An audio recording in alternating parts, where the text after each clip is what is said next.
Every once in a while, a car comes along with a design so unique that opinions start flying, and its authenticity is questioned.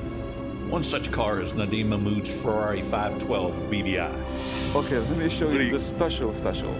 What is this? I've never seen anything like this.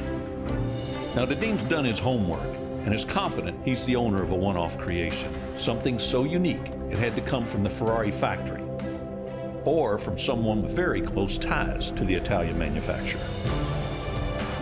I did ask him if the car was fiberglass. He said the car was made out of alloy.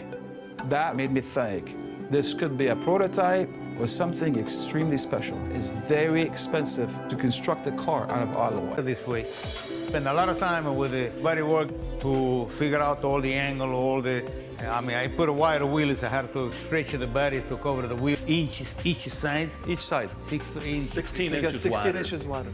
Wider than the original one. And you said the body was all out. We spent a lot of time working out the style of the body and just it was my own idea, my own way to do it. So if you don't mind, if the owner allowed me, I would love it to take back.